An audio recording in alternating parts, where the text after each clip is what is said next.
Robin. How's it going? Hey, Mark, nice to see you. So, what's showing tonight? Well, you're just in time. Check out our feature presentation.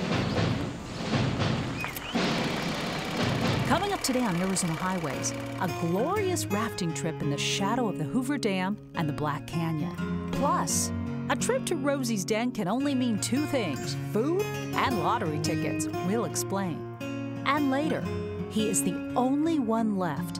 A conversation with the last remaining builder of the Hoover Dam. All that and more, Arizona Highways starts now.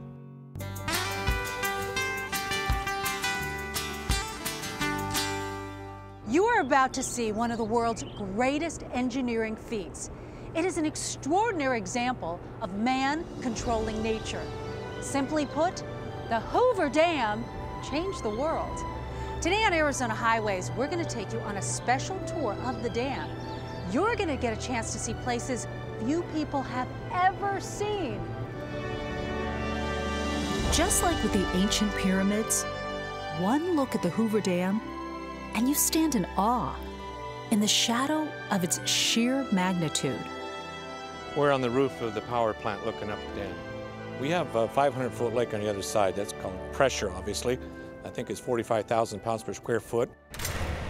Pete Mays knows the dam inside and out, so it's only fitting that this retired dam employee now gives tours of the concrete wonder.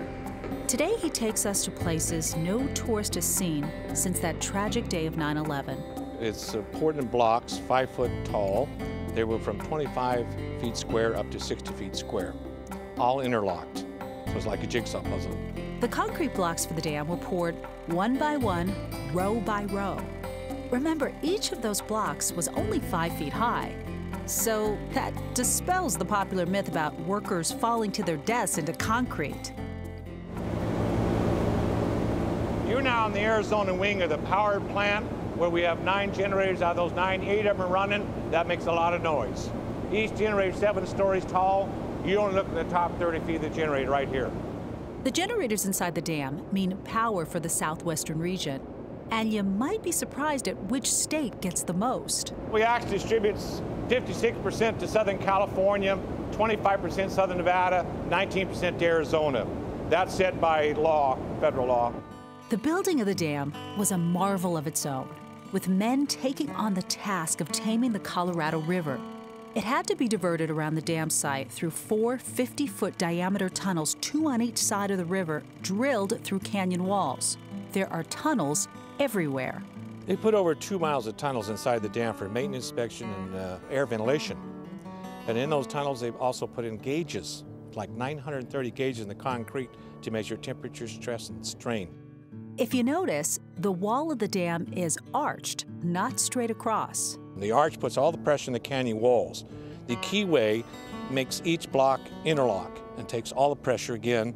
The more pressure put on it, the stronger it becomes. Back inside, there are mazes and mazes of long hallways. This is the old tour route when they used to bring them in the old way.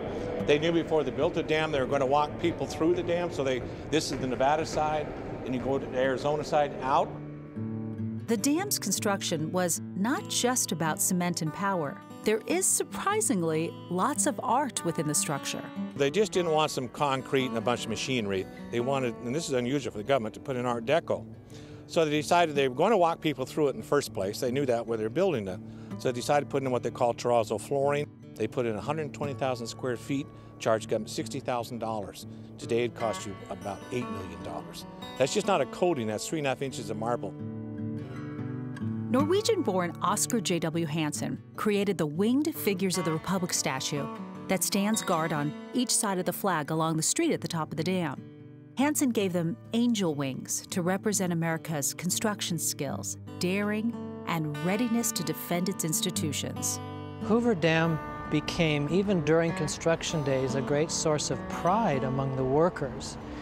They early on realized that what they were building was something far more important than just another construction project, which many of them had been on before. I think it also has come to symbolize a period and an attitude and a mindset that we don't have anymore. People look at that dam and say, how could anybody ever build something like that? But I've interviewed workers over the years, and they looked at it and said, we're going to build this. Despite what the workers were going through with the Depression and the incredible feat they were about to undertake, it was never about if the project was going to get done. It was always about when. Here's a little dam trivia for you. It's said the amount of concrete used to build the dam is enough to build a 2-lane highway from San Francisco all the way to New York. Now that's a lot of damn concrete. Coming up a little later in the show, you're going to meet Lee Tillman. As far as we know, I'm the only one left that actually worked on the construction of the dam. But up next, take a raft to one of the most secluded and beautiful waterways in the state of Arizona. Stay with us. According to some historians, the hard hat was invented and first used by construction workers at the Hoover Dam. Arizona Highways is brought to you by APS, Coldwell Banker Residential Brokerage, Arizona Lottery, Wells Fargo, and the Arizona Office of Tourism.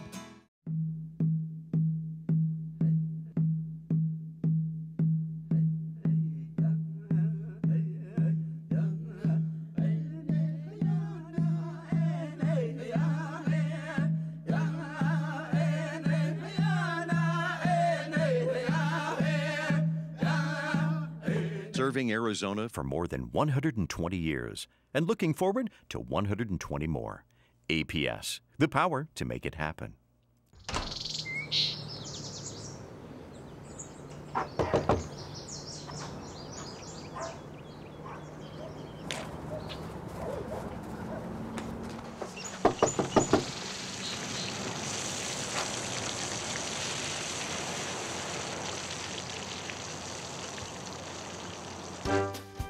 No matter what stage you're at in life, Wells Fargo has the home equity account to help with low fixed monthly payments. Wells Fargo, the next stage. It's hard to believe that it's been 100 years since Colbert Coldwell and Benjamin Banker founded Coldwell Banker Real Estate Corporation.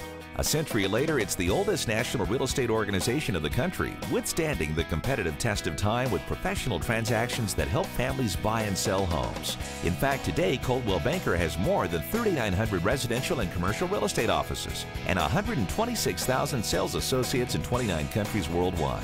Coldwell Banker, for 100 years, your perfect partner. More than 5 million barrels of cement were used in the construction of the dam. The daily demand was between 7,500 to more than 10,000 barrels a day.